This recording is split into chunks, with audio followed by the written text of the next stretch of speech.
Manchester से आपसे मुखातिब हूँ आमिर ख़ान। आज एक बड़ी अहम वीडियो है। आपको पता है कि वाइट पेपर आया था, उस हवाले से काफ़ी कन्फ्यूजन्स थी। तो उसमें जो है वो 24 जून में जो है अब स्टेटमेंट ऑफ चेंजेस जो है इसकी फ़ाइनल शेप अप होनी शुरू हो गई है। उस हवाले से जो 3 मेजर चेंजेस आई हैं जून 25 की, वो आपके साथ आज इस वीडियो में मैं आपसे शेयर करूँगा। बहुत इंपॉर्टेंट वीडियो है, इसको देखिएगा, डिटेल में मैं आपको इस हवाले से बताऊंगा।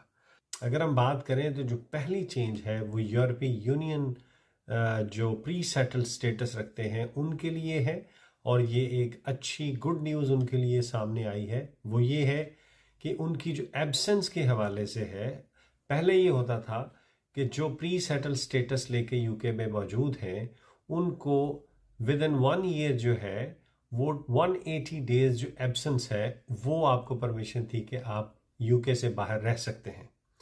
लेकिन अब उन्होंने जो चेंजेस दी है, अगर 5 ईयर क्वालिफाइंग पीरियड में आपने 30 मंथ्स जो है वो यूके में रह लिया है, यानी हाफ ऑफ द रेजिडेंसी आपने यहाँ पर रहकर मुकम्मल की है, तो आप इस जो थ्रेशोल्ड 180 डेज की एब्सेंस का है उससे जो है अब आपको किसी किस्म की प्रॉब्लम नहीं होगी। यानी 180 डेज का थ्रेशोल्ड अब ख़त्म कर दिया गया है।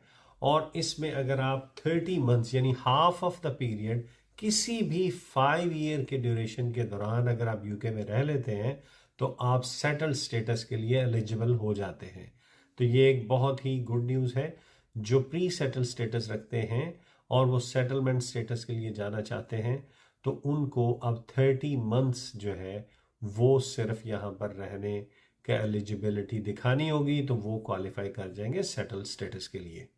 इसके बाद जो एक बड़ी चेंज आई है वो अपेंडिक्स प्राइवेट लाइफ के हवाले से आई है। यानी जो बच्चे, पहले ये होता था कि जो बच्चे यहाँ पर पैदा हुए हैं और वो 7 ईयर के बाद अपनी जो है वो ILR को अप्लाई कर सकते थे। यानी जो लोग पैदा हुए हैं यहाँ पर बच्चे, वो अपनी प्राइवेट लाइफ की बेस पे 7 ईयर रहने के बाद ILR के लिए यानी सेटलमेंट के लिए अप्लाई कर सकते थे और उनके पेरेंट जो है वो उनके डिपेंडेंट बनते थे।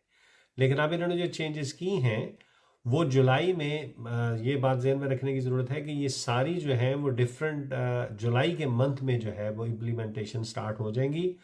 अब जो बच्चे यहाँ पे बॉर्न नहीं भी हुए हैं और जिन्होंने 7 ईयर यहाँ पर रह लिया है, यानी who have lived over here for 7 year, जिन बच्चों ने यहाँ पर रह लिया है वो भी 5 ईयर सेटलमेंट यहाँ पर रहकर उसके बाद अपनी सेटलमेंट को अप्लाई कर सकते हैं। तो ये भी एक बहुत बड़ी चेंज है और ये भी एक बड़ी अच्छी गुड न्यूज़ है।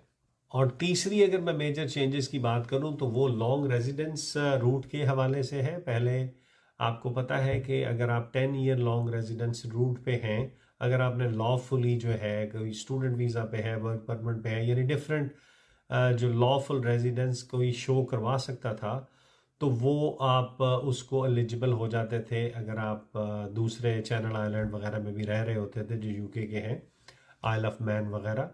लेकिन अब ये उन्होंने चेंज की है कि जो लोग 10 ईयर लॉन्ग रेजिडेंस रूट पे हैं और वो लोग यानी आइल ऑफ मैन और दूसरे जो आइलैंड है उन पर अगर उनकी रेजिडेंस जो है वो वहाँ पर रहते हैं तो वो काउंट नहीं होगी।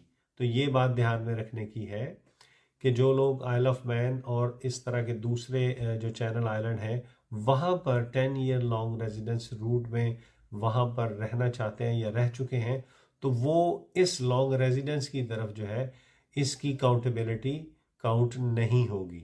तो ये 3 मेजर चेंजेस थी जिनको मैंने समरी करके आपको बताया है, क्योंकि ये काफ़ी लंबी डिटेल में है, लेकिन जो एक आम फहम बात में है वो मैं आपको बताना चाह रहा था। ये 3 मेजर चेंजेस आई हैं और इसमें मेरे ख्याल में काफ़ी साई ऑफ रिलीफ है और काफ़ी अच्छी और सेंसिबल जो है इन्होंने जो पैनिक है इमिग्रेंट्स में उसको क्लैरिफाई किया है।